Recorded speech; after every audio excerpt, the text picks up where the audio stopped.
Hi. Welcome to Homeopathy Medicines. Today in this classic Homeopathic Materia Medica lecture discuss about homeopathic medicine Sulphur by Dr. Farrington, MD. Before starting this video, please subscribe to this channel. We need support from you to make this channel more beautiful and more informative. Now going to discuss about sulphur, its uses and symptoms. Sulphur is an element with which you are all familiar.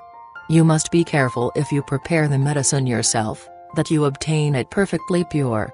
The sublimed sulphur that you buy in the shops is very impure. It contains some of the oxygen acids of sulphur, some selenium, and often, too, arsenic. When chemical substances are associated in this way in nature, it is a fact that they must be related medicinally. There is also a relation between the plant and the soil in which it grows. Thus belladonna, which grows in lime earths, is related medicinally to calcarea. The agaricus will never grow where there is coal. You will find no relation between agaricus and the carbons. Cistus canadensis grows where there is mica, consequently you may expect some relation between that drug and magnesium. Sulphur may be said to be the central remedy of our materia medica. It has well-defined relations with nearly every drug we use. The great utility of sulphur arises from this peculiarity: it is our mainstay in defective reaction. When the system refuses to respond to the well-selected remedy, it matters not what the disease may be, whether it is a disease which corresponds characteristically with the symptomatology of sulphur or not, it will often be the remedy to clear up the case and bring about reaction, and either itself cure the case, or pave the way for another drug which will cure. This quality of sulphur arises from its relation to what Hahnemann called saura. Hahnemann taught what is practically true, that when a disease is suppressed, and a disease is suppressed when it is driven from the surface to the interior of the body, there is formed a constitution or dyscrasia which will afterwards modify every abnormality from which the patient may suffer. For instance, an eruption on the skin is dried up or is driven in by some external application. Afterwards, it may be some time, another disease may appear. Now this does not come necessarily as a skin affection. Pathologically, it may be entirely different from it. For instance, as the result of exposure to cold, the patient contracts pneumonia. This suppressed eruption so modifies the disease that it is not curable until that same eruption is re-established on the skin. Then you will be amazed to see how promptly the remedy that before refused to act, now cures the case. Many times has sulphur restored such suppressed diseases, and in this fact lies its wide application in practice. Particularly is it applicable after the suppression of itch. Sulphur is especially adapted to persons of rather light complexion, although dark-complexioned persons may also yield to its influence, who are easily angered. It is one of our mainstays in the treatment of the Negro. Whether this is owing to the rapid growth of scrofula in that race or not, I cannot say. It is also suited to persons who are subject to skin affections, particularly to those who have harsh, rough skin, which very readily breaks out with eruptions of various descriptions, varying from a simple erythema to a positive eczema. There is apparent to be also an offensive odor from the body. This odor may arise partly from uncleanliness, for the typical sulphur patient is not very fond of water. Bathing aggravates his complaints. There is, moreover, a positive distaste or dislike for water. This peculiar disagreeable odor or exhalation from the skin is not removed by washing, hence you must consider it to be an abnormality arising from impure excretions from the skin. The patient is rather of coarse fiber. His hair is harsh and coarse. There is craving for alcoholic drinks, especially those of the coarser type, as beer, ale, whiskey, etc. The patient walks rather stooped from weakness of the spine. Then, too, as I have already said, he fails to react to the apparently indicated remedy. In defective reaction, sulphur does not stand alone. I have already spoken of the value of serenum in this connection. Cuprum should also be thought of.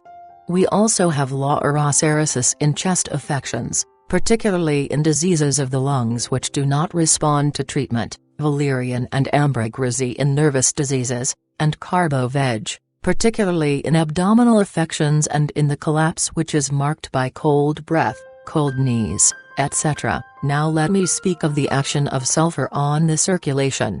In almost every instance in which it is the remedy you will find deranged circulation. It seems to act prominently on the venous circulation, producing a sort of plethora. But this is not a true plethora. It is the result of irregularities in the distribution of the blood, by which certain parts of the body become congested. These congestions, generally speaking, are such as occur particularly from abdominal troubles, especially fullness of the portal system, a very common trouble nowadays.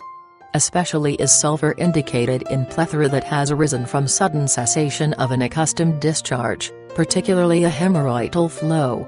For example, piles have suddenly stopped bleeding, and fullness of the head, with distended blood vessels, fullness of the liver, etc., show that congestion of these parts has resulted.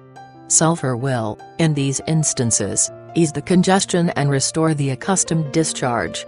Then you may proceed with sulphur or with some other remedy, according to the indications of the case, to cure this abnormal discharge in the proper way.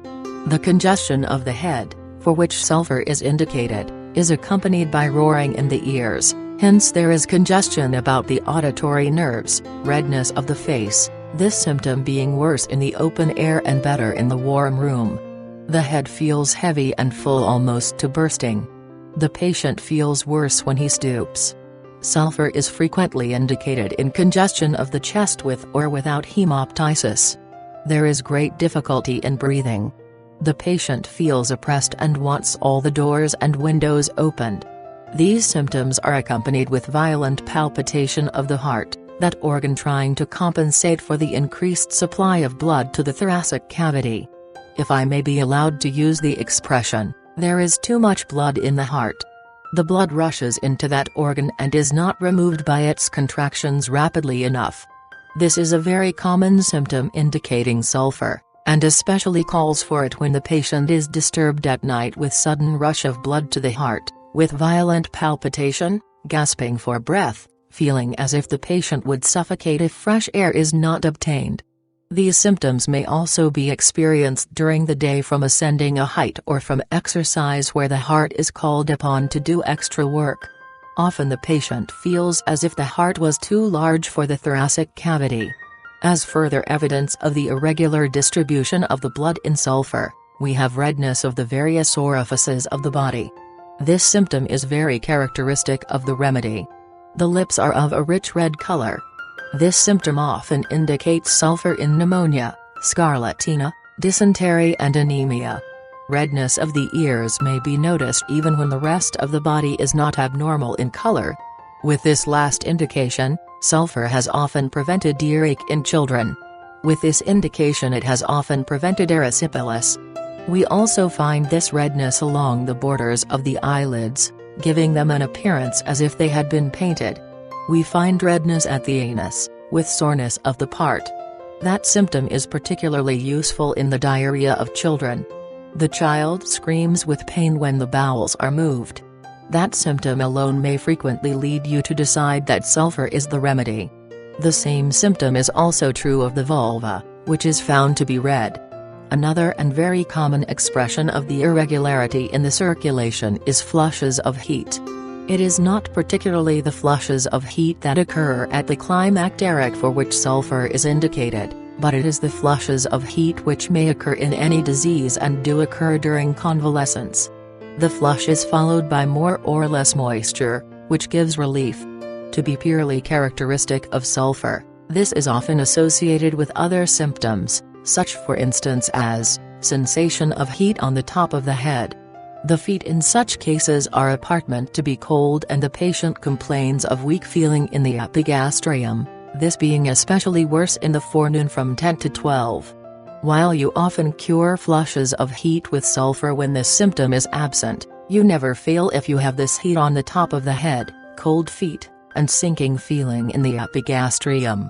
In the flushes of heat at climaxes you may also think of lachesis, sulfuric acid, amyl nitrite and colibicromicum. Another illustration of the action of sulfur on the circulation is shown in the fever of the remedy. Sulfur is not particularly indicated in typhoid or septic conditions. There is no indication that sulfur makes changes in the structure of the blood such as belong to scarlatina, typhoid fevers and to septic conditions generally, so that from this fact we could not give sulfur. There are other reasons than the septic changes that enable us to give sulfur. It is indicated when the fever is of a remittent or continued type. It may be used after aconite for the pure synovial fever when, despite the use of that remedy, the dry, hot skin remains and there is no reaction or no critical sweat, which will give the necessary relief. Hour after hour, day after day, this fever continues, hence its name, continuous. Or it may be what has been termed a continuous remittent, that is, there is an exacerbation each evening and a slight fall towards morning, the fever never going away entirely. You may give sulfur when this fever approaches the typhoid condition. Led by these indications, the patient begins to be drowsy with his fever. His tongue is dry and red at the edges and top, and he responds to your questions very sluggishly and slowly. The patient is literally burning up with the fever. The consumption of oxygen of the system is producing these symptoms. Sulfur acts marvelously in these cases. Sulfur may also be indicated in intermittent types of fever. It is not a specific for intermittent or malarial fever and yet it has periodicity in its symptoms. Here you must select it from the well-known symptoms: torpor with slowness in answering questions, chills will not stop despite your well-selected remedy, particularly if the intermittent assumes the remittent type, or more frequently, if the remittent type commences and runs into the intermittent. It may also be called for in malarial neuralgia occurring mostly in the face and recurring quite periodically and resisting other remedies. Here, too, you must remember cinchona and arsenicum. In these fevers I would have you place sulfur alongside of two other remedies. These usually follow sulfur.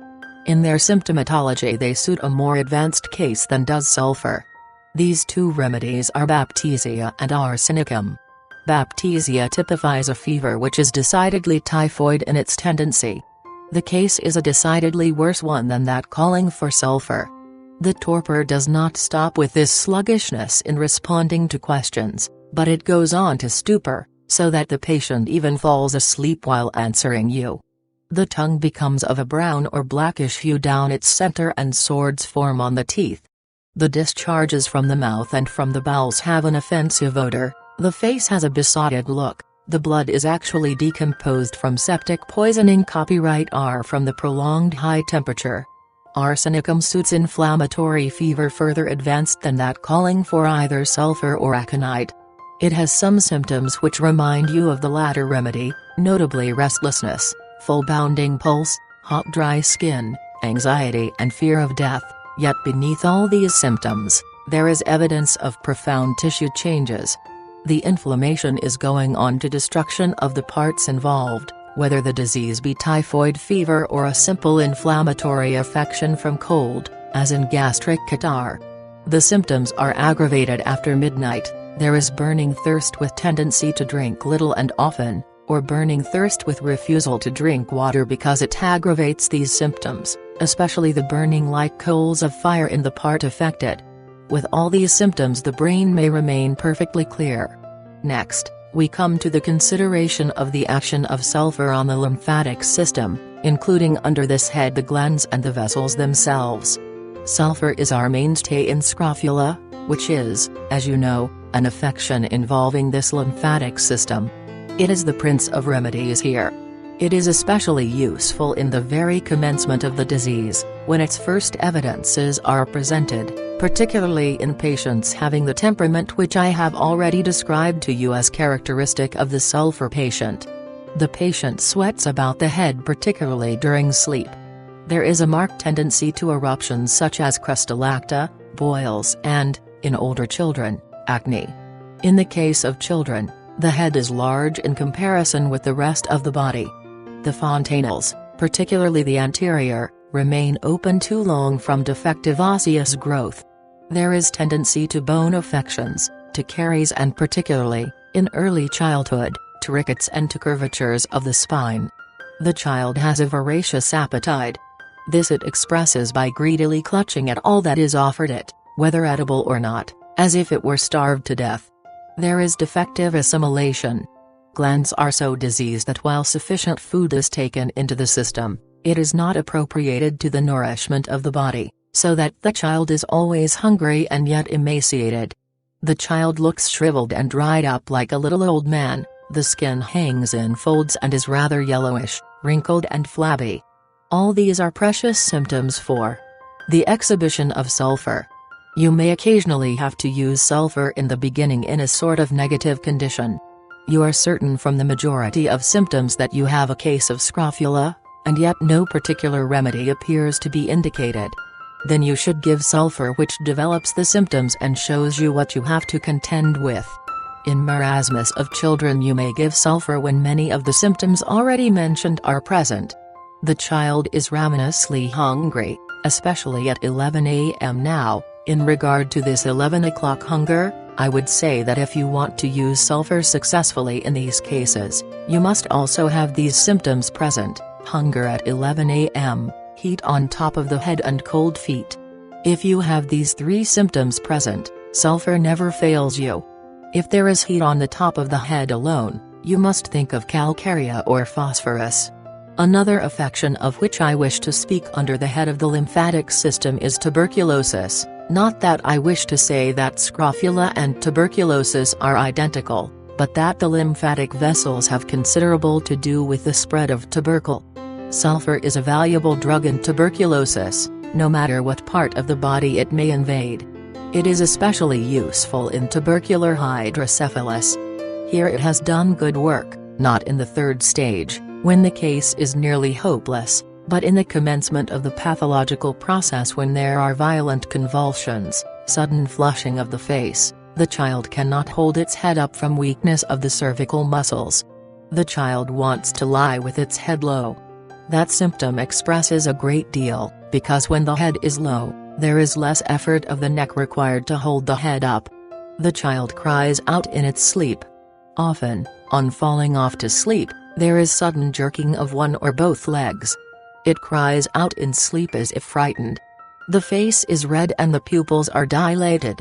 This is not a case for belladonna. Belladonna cannot, never did and never will cure tubercular meningitis. The symptoms tend to appear more or less periodically. Associated with these few cerebral symptoms you will have very many general symptoms, some of which I have already mentioned, and some of which will be. When I give you these symptoms in different groups, I do not wish to convey the idea that these symptoms indicate the drug only when they occur in their respective groups. In tuberculosis affecting the lungs, sulphur is indicated only in the beginning. I would here caution you as to how you use the drug. If carelessly or wrongly given, it may precipitate the disease which it was your desire to cure. You must not repeat your doses too frequently, and you must never give it unless you are certain that it is the remedy, for the tendency of sulphur is to arouse whatever lies dormant in the system. The particular indications for sulphur are these: the body feels too hot. The patient wants the windows open, no matter how cold the weather may be. There are frequent flushes of heat, empty feeling in the stomach, heat on top of the head, cold feet, etc., palpitation of the heart on ascending, pain through the left chest from the nipple to the back.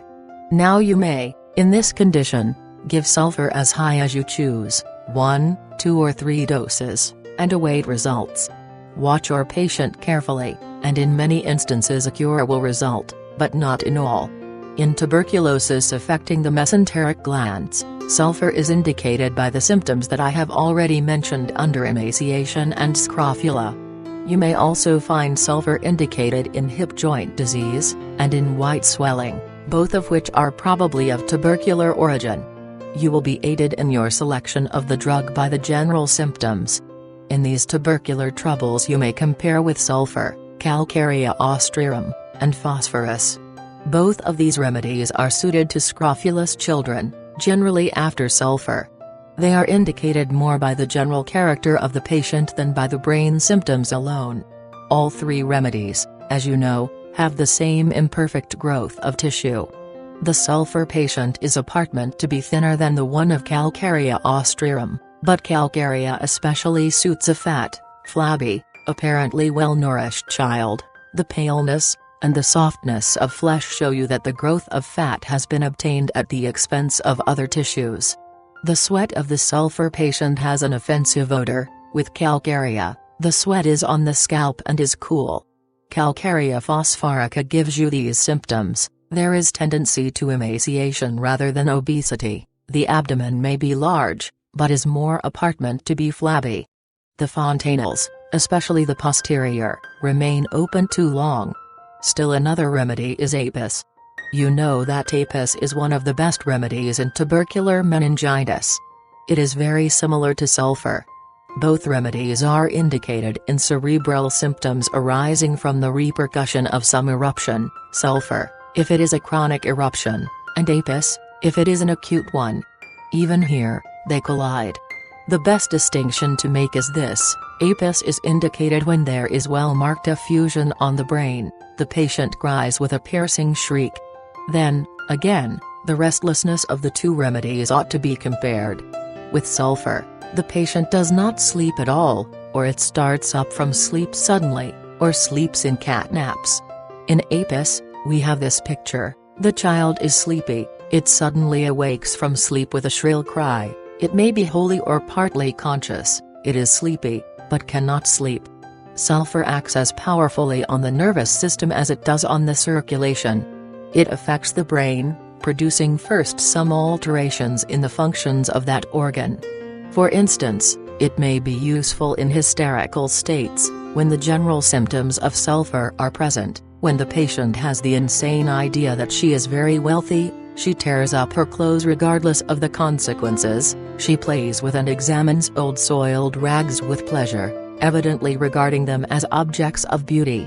At other times there is profound melancholy, with disposition to do nothing at all, she is perfectly listless.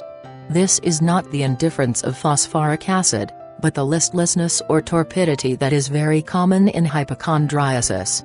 At other times, the patient is affected with a religious mania. Even this mania is remarkably egotistic. The patient fears that she will not be saved. There is anxiety about one's own soul with perfect indifference concerning the salvation of others. At other times, the patient is intolerably irritable and peevish. This is particularly true with children. Again, sulphur may be indicated in hydrocephaloid. I have tested it fully in this condition, and know it to be invaluable. The hydrocephaloid comes in during the course of cholera infantum. The little patient lies almost in a stupor. The face is pale, and bathed in a cold sweat, particularly the forehead. Do not mix the case up with veratrum.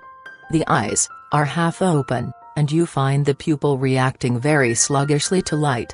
Furin is suppressed, a very alarming symptom. The child occasionally twitches or jerks one or the other limb, and may now and then start up from sleep with a cry.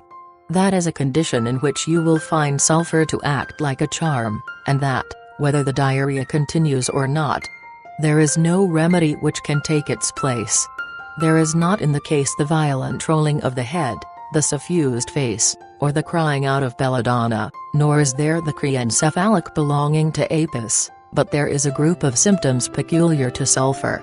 Sulphur acts on the spine, producing several conditions there. First of all, it is useful in spinal irritation. On pressing between the vertebra, you notice how the patient winces. Sulphur may also be used in spinal congestion, when the trouble results from suppression of the menses, or, still more particularly, from the suppression of an hemorrhoidal flow.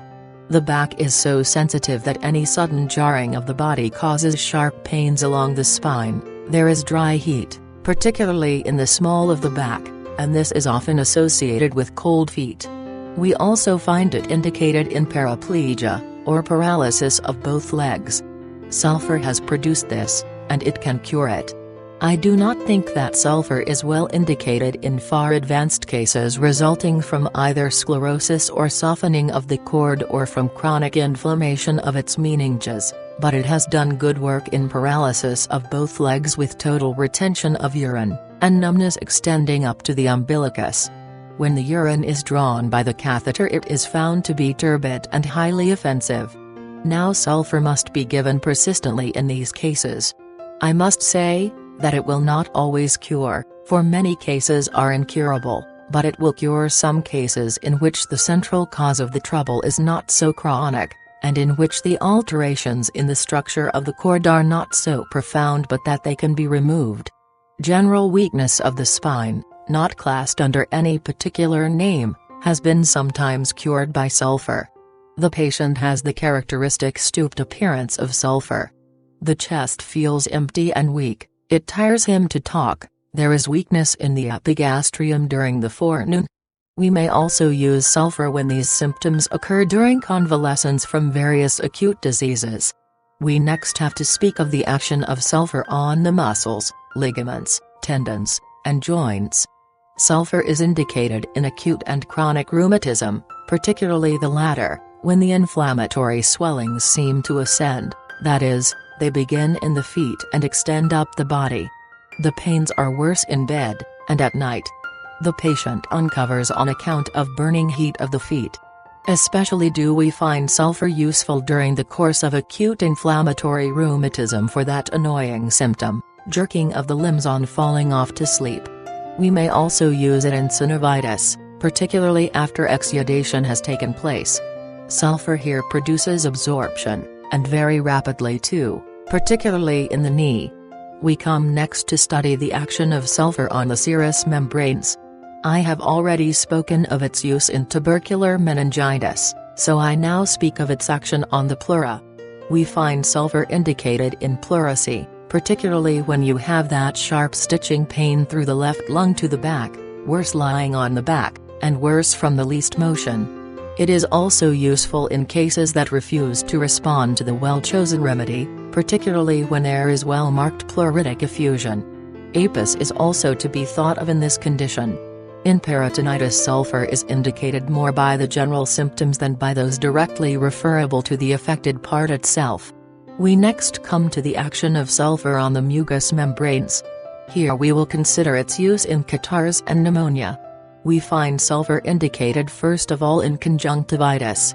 It is especially useful when the trouble has resulted from a foreign body in the eye, particularly after aconite fails. It is also useful in scrofulous inflammations of the eye, especially with the characteristic tendency of this remedy to congestion. The eyes are red and injected, and there is a feeling as of a splinter of glass in the eye. The inflammation is worse in hot weather. During the winter the child is comparatively free from trouble. This symptom then is due to the relaxing influence of heat. The child is worse when near a hot stove. With the above symptoms to guide us, we may also use sulfur in keratitis. In nasal catarrh or coryza 1 we find sulfur indicated in those who are subject to catarrhs, especially chronic catarrh, when scabs form in the nasal cavity, the nose bleeds readily, and is swollen, the alveoli especially are red and scabby, this redness at the outlet of the nose being quite consistent with the sulfur condition. The nose is stuffed up while indoors, but when the patient is out in the open air, breathing is unobstructed. Coming next to the throat and lungs, we find sulfur indicated in laryngitis and also in bronchial catarrh. Hoarseness is present, and this makes the voice very deep, a sort of basso profundo. In other cases there is aphonia, which is worse in the morning. The more chronic the case, the more is sulfur indicated. In bronchitis, especially chronic bronchitis, sulfur is indicated when there seems to be an enormous and persistent accumulation of thick mucopus. The patient suffers from spells of suffocation, with palpitation of the heart. He must have the windows open. The cough is worse when he is lying in a horizontal position, and may then be so violent as to cause nausea and vomiting. Sulfur may sometimes prevent pneumonia by relieving the lungs of that hyperemia which necessarily precedes the deposit of plastic matter. If in the very beginning you give sulphur, you will prevent the disease, providing, of course, that remedy is indicated. If you are too late to prevent it, you may still use sulphur when exudation has commenced, that is, in the beginning of the stage of solidification. Even then it may modify the course of the disease. Again, you may give it in torpid cases to bring about a reaction when resolution will not take place rapidly enough, and you fear that there will be formation of tubercles. You may also use it in pneumonia with typhoid tendency, with slowness of speech, dry tongue, etc., and also at the later stage of pneumonia when the lungs refuse to return to their normal condition and you fear the breaking down of lung tissue. You hear all sorts of rails. Expectoration is mucopurulent, the patient has hectic type of fever, loses flesh, etc. Sulphur will save the patient. But you should not give it after tubercles have formed. The proper remedy then is lachesis. Sulphur is indicated only in the early stages of phthisis. It is seldom indicated in the advanced stages. But in the very incipiency, when you have an increase of blood in the chest, beginning dullness on percussion in the apex of either lung, diminished respiratory movement in the upper portion of the chest, sulphur will, by equalizing the circulation, cure the case. In affections of the bowels we find sulphur a very useful remedy. You may give it in diarrhea when these characteristic symptoms are present. The stool changes frequently in color, at one time it is yellow, at another slimy, and at another watery. It may contain undigested food, especially in the case of scrofulous children. It is particularly worse in the morning, driving the patient out of bed. You may also use it in dysentery, particularly after the tenesmus has ceased, and mucus and blood are still being discharged. Respecting this early morning diarrhea of sulphur, it is necessary that you distinguish several other remedies from it. In the first place, bryonia, which is useful for early morning diarrhea, which comes on as soon as the patient begins to move about. Natrum sulphuricum is similar to sulphur, and often requires to be used in scrofulous cases. That also has diarrhea in the morning after getting up and moving about, but the stool is associated with a great deal of flatus. Another remedy is Rumex crispus, which has exactly the same symptom as sulphur, early morning diarrhea, hurrying the patient out of bed. But it is indicated after catarrhs, with the characteristic cough of Rumex. Still another remedy that is confused with sulphur is potaphyllum. This has early morning diarrhea, hurrying the patient out of bed. Like sulphur, the stools are of a changeable color. It differs from sulphur in that the diarrhea continues through the whole day, although worse at noon. Then, too, with sulphur, you will almost always find the tendency to soreness and rawness of the anus. Phosphorus has morning diarrhea, with green painless stool. Dioscorea also has morning diarrhea, but it is associated with griping colicky pains, pretty much of the same character as those calling for colocynth, but they are apartment to fly off to other parts of the body. I wish now to say a few words about the skin symptoms of sulphur. I have referred to them already in brief, so that I am only supplementing what has already been given to you. You will remember that the skin is apartment to be harsh, rough, coarse, and measly in the genuine sulphur patient. There is very little tendency to perspiration, or if there is perspiration, it is only partial, and then offensive, sour, or musty. There is tendency to the formation of acne, principally on the face. Pustules form here and there over the body, which heal very slowly indeed. Freckles are spread plentifully over the face, hands, and arms. There is also a tendency to intertrigo, soreness and rawness appear wherever there is a fold of skin, in the groins, mammas, or axillae, or in the folds of the neck. We find sulphur indicated in that affection known as itch. Now Hahnemann was the author of the theory that if itch was suppressed by external salves, as by sulphur ointment, that there will appear in consequence many other diseases. He cites hundreds of cases to prove his assertions. Some years after this announcement, a Corsican found the little Sarcoptes homines burrowing beneath the skin and laying its eggs in these burrows.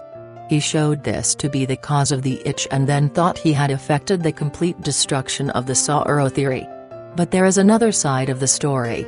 A man who is a victim of the itch goes along the street and meets two friends, A and B, with both of whom he shakes hands, and A contracts the disease while B escapes. Now there must be a difference in the constitutions of these individuals, or they both would have taken the itch or both escaped it, for they were both exposed to the same extraneous influences. As system must have been unsound, or he could not have taken it, for the itch insect cannot find a suitable dwelling place in a healthy organization. So, after all, the Corsican's discovery did not overthrow Hahnemann's Sarek theory. The term Saura is an unfortunate one, but it serves to indicate the constitution which favors the growth of the Sarcoptes. Sulphur is a valuable remedy to treat this affection, because the symptoms of this disease belong to it. It has itching in the bends of the joints and between the fingers as soon as the patient gets warm in bed.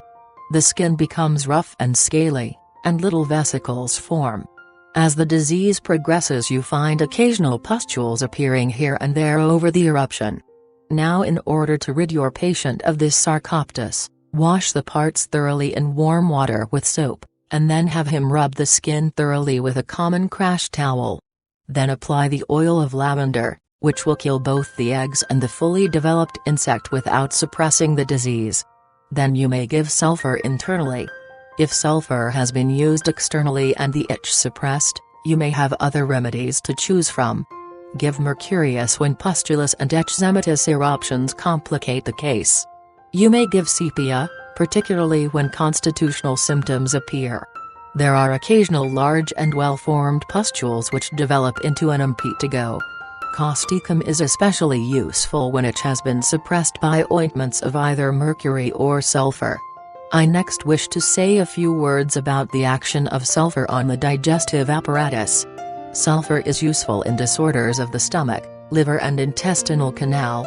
It may be indicated in dyspepsias of many varieties. The particular indications of the drug may be set down as these. First, in a general way, you find it indicated in patients who suffer from abdominal plethora or passive congestion of the portal system, as indicated by a sensation of tightness or fullness in the abdomen, with feeling of repletion after partaking of but a small quantity of food. The liver is congested, enlarged, and sore on pressure. The bowels are constipated, with frequent ineffectual urging to stool, and with hemorrhoids which are the direct result of this abdominal plethora. Constipation frequently alternates with the diarrhea. In these cases the diarrhea is not department to be the early morning diarrhea of sulphur. This remedy may also be the remedy for gastric ailments arising from the suppression of an eruption, whether that be erysipelas, eczema, itch, or the like. Dyspepsia of drunkards, after excessive use of brandy and beer rather than wines, sometimes calls for sulphur. Here, too, you often find the enlarged or congested liver. Sulphur is also indicated in dyspepsia from farinaceous food. It seems as if in every case of disease of the liver in which sulphur is indicated, the patient cannot digest farinaceous food, which calls upon the pancreatic juice and bile as well as upon the gastric juice itself. The patient vomits a great deal. He cannot take any milk. If he attempts to do so, he vomits it at once. That is a common symptom, you know, in drunkards. The vomited matters are apparent to be sour and mixed with undigested food. In addition to these symptoms you find all sorts of abnormalities of appetite. The patient is hungry at 10 or 11 o'clock in the forenoon, even after eating a moderate breakfast. He has goneness, faintness or gnawing feeling in the epigastrium, as if he must have food, or sink. When he gets the food and relieves his hunger, he begins to feel puffed up. He feels heavy and sluggish, and so low-spirited that he scarcely cares to live. It will be well to remember that sulphur is indicated not so much in the beginning of these affections as after nux vomica. You find almost exactly the same symptoms under nux. When that remedy only partially relieves, sulphur comes in to complete the cure. Lachesis should be used in the enlarged liver of drunkards when the case has gone on to a low grade of symptoms, especially if inflammation ensues and abscess forms in the liver. If the liver wastes away, Secondarily to the congestion, we must depend upon other remedies, the most important of which are phosphorus and laurocerasus. Next, a word or two in regard to sulfur in diseases of the sexual organs. There is a trio of medicines, Nux vomica, sulphur, and calcarea, which are useful in cases of masturbation and excessive venery. Beginning with Nux, you note some improvement in the patient. By and by, you will find symptoms of sulphur presenting themselves. If sulphur fails after producing partial relief, calcarea completes the cure. The symptoms calling for sulphur are these: you will find the patient weak and debilitated, having many of the gastric ailments that I have mentioned, particularly faintness, flushes of heat, cold feet and heat on the top of the head. There is frequent involuntary emission of semen at night, exhausting him the next morning. The seminal flow is thin and watery, and almost inodorous, and has lost all its characteristic properties, being nothing more than a shadow of the normal seminal secretion. The genital organs are relaxed, the scrotum and testicles hang flabbily, the penis is cold, and erections are few and far between. If coitus is attempted, semen escapes too soon, almost at the first contact. The patient suffers from backache and weakness of the limbs, so that he can scarcely walk. He is, of course, low-spirited and hypochondriacal. You may find sulphur indicated in gonorrhea, whether the discharge be thick and purulent, or thin and watery, when there are burning and smarting during urination, and when there is this bright redness of the lips of the meatus urinarius. Sulphur may also be used when phimosis occurs, especially when there is inflammation and induration of the prepuce. Sulphur also acts on the female genital organs. The main symptoms it produces are those which come from congestion of these organs. They are associated with flushes of heat and abdominal plethora. There are bearing down and weight in the uterine region, a feeling of fullness and heaviness there. Standing is a very annoying position to her, and there is burning in the vagina, often in association with pruritus and appearance of papules on the mons veneris. The nearest remedy to sulphur here is aloe, which produces precisely the same symptoms, the same bearing down, the same fullness of the abdomen from abdominal plethora. Sulphur has, in addition to the above symptoms, aversion to washing. Aloes acts more on the rectum than on any other portion of the alimentary tract. There is a constant desire for stool. When stool is expelled, it is accompanied by a great deal of flatus. The hemorrhoids of aloes protrude like bunches of grapes, and are always relieved by cold water. In closing my remarks on sulphur, I want to mention 2 or 3 uses you can make of the crude article. Sulphur has in its totality of symptoms a perfect picture of cholera asiatica. It suits the incipient symptoms. It bears a resemblance to the course of the disease and also to the subsequent symptoms. We have, then, in sulphur a true prophylactic of that dreaded epidemic. It may be used by placing a little flowers of sulphur inside of the stockings. This sulphur is absorbed, as shown by the exhalation of sulphuretted hydrogen with the sweat. Flowers of sulphur burnt in a closed room may be used as a disinfectant. Thanks for watching this video. If you want more videos like this, please subscribe to this channel and press the bell icon. Comment us your feedback. Like and share this video with your friends and family. For paid and free consultancy online, visit homeopathymedicines.com and mashclinic.com. Thank you. Have a nice day. Stay healthy, stay happy.